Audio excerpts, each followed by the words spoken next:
السلام علیکم ورحمۃ اللہ وبرکاتہ۔ طلبہ عزیز، تعلیم و تعلم چینل میں آپ کا استقبال ہے۔ آج انشاءاللہ ہم تیسری رباعی جس کے شاعر اکبر الہ آبادی ہیں اس کا مطالعہ کریں گے۔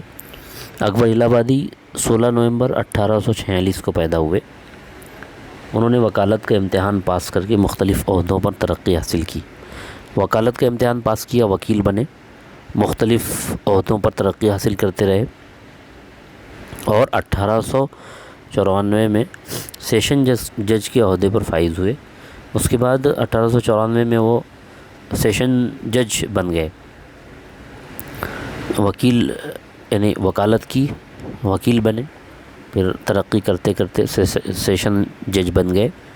اکبر نے اردو میں طنزیہ اور مزاحیہ شاعری کو بنیاد بنا کر مغربی تہذیب اور طرز زندگی کو نشانہ ملامت بنایا۔ طرز زندگی گزارنے کا طریقہ، نشانہ ملامت یعنی ملامت کا نشانہ۔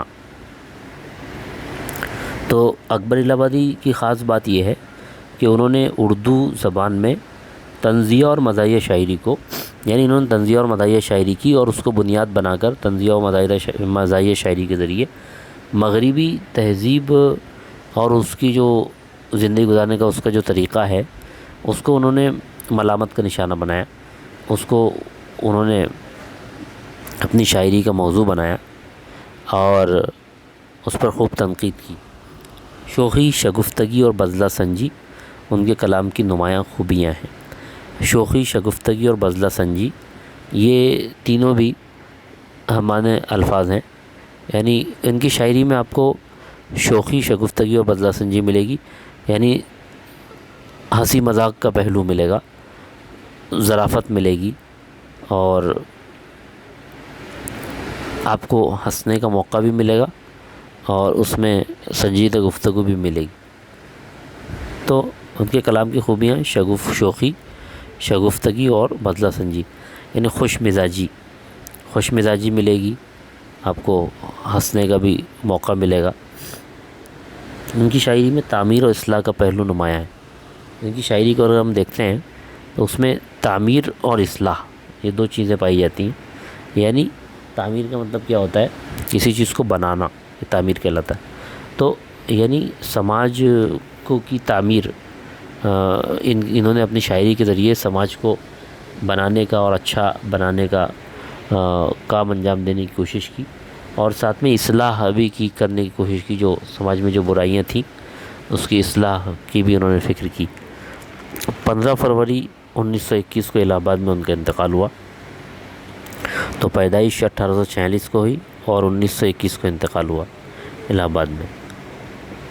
دیکھتے ہیں رباعی اکبر الہ آبادی کی۔ ہر ایک کو نوکری نہیں ملنے کی، ہر باغ میں یہ کلی نہیں کھلنے کی، کچھ پڑھ کے تو صنعت و زراعت کو دیکھ، عزت کے لیے کافی ہے اے دل نیکی۔ ہر ایک کو نوکری نہیں ملنے کی، شاعر نے یہاں پر بہت اہم بات کہی ہے جو آج کے دور میں خاص طور سے یہ رباعی بہت اہمیت کی حامل ہے۔ شاعر کہتے ہیں کہ اکبر الہ آبادی کہتے ہیں کہ ہر ایک کو نوکری نہیں ملنے کی، ہر ایک کو نوکری ملنے والی نہیں ہے۔ یعنی اگر کوئی چاہے کہ سرکاری نوکری کرے یا دیگر پرائیویٹ نوکری کرے، پرائیویٹ کمپنیز میں یا اور کہیں پر جاب کرے، تو اکبر الہ آبادی کہتے ہیں کہ ہر ایک کو نوکری ملنے والی نہیں ہے۔ اسی لیے ہم دیکھ رہے ہیں کہ آج کتنے پڑھے لکھے نوجوان ایسے ہی ادھر ادھر گھوم رہے ہیں اور ان کو نوکری نہیں ہے۔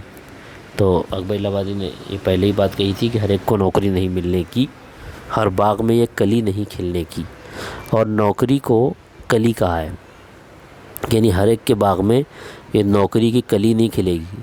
جیسے باغ میں کلی کھلتی ہے پھر وہ پھول بنتا ہے، کلی کھلنے کے بعد پھول بنتا ہے، تو شاعر یہ کہتا ہے کہ ہر ایک کے باغ میں نوکری کی کلی نہیں کھلے گی۔ مطلب کیا ہے کہ ہر ایک کو نوکری نہیں ملے گی۔ اسی بات کو پہلے مصرعی ہی کو استعارے کے ذریعے واضح کیا، یعنی باغ میں کلی کہا نوکری کو، اور ہر باغ میں یہ کلی نہیں کھلنے کی، ہر باغ میں یہ کلی کھلنے والی نہیں ہے، یعنی ہر ایک کو نوکری نہیں ملے گی۔ اسی کی وضاحت ہے استعارے کے ذریعے۔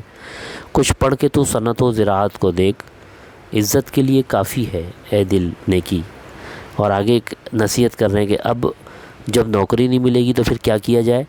تو کہہ رہے ہیں کہ کچھ پڑھ کے تو صنعت و زراعت کو دیکھ، کہ کچھ پڑھ لکھ لے، پڑھنا لکھنا چھوڑ مت۔ نوکری نہیں ملے گی اس کا مطلب یہ نہیں کہ پڑھنا چھوڑ دو، پڑھنا ہے، کچھ پڑھ کے تو صنعت و زراعت کو دیکھ۔ پڑھنے کے بعد دو چیزیں بتائیں، صنعت اور زراعت۔ صنعت کسے کہتے ہیں؟ کاریگری، ہنرمندی، یعنی کوئی ہنر سیکھ لو۔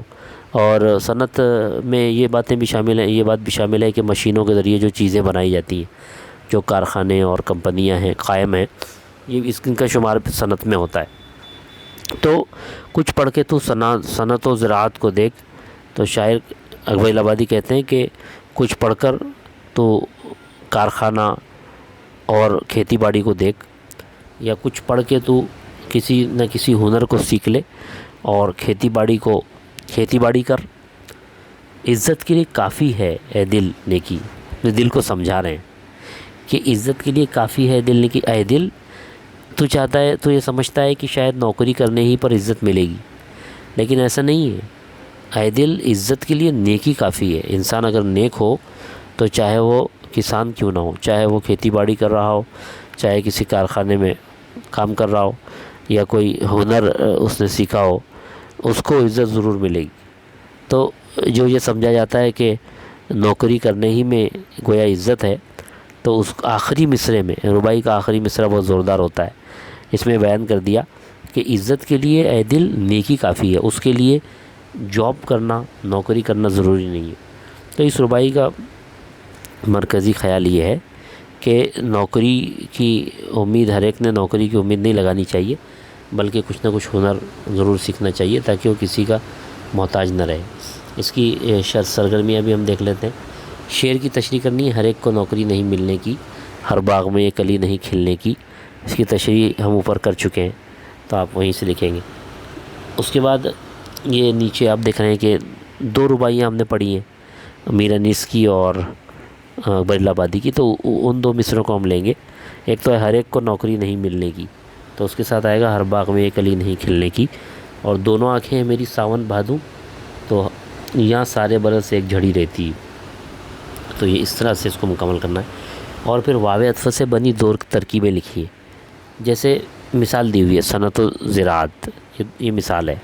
تو یہ واو بیچ میں جو آ رہا ہے یہ واو عطف ہے۔ تو اس طرح آپ کو اور دو مثالیں لکھنی ہیں، جیسے عیش و آرام ہے، شب و روز ہے، رحم و کرم ہے۔ تو اس طرح سے آپ بہت ساری مثالیں بنا سکتے ہیں، آپ اپنے اعتبار سے اس کو بنائیے۔ امید ہے آپ کو ویڈیو سے مدد ملی ہوگی۔ چینل کو سبسکرائب بھی کر لیں، بیل آئیکن پریس کر کے آل پہ کلک کر لیں۔ السلام علیکم ورحمۃ اللہ وبرکاتہ۔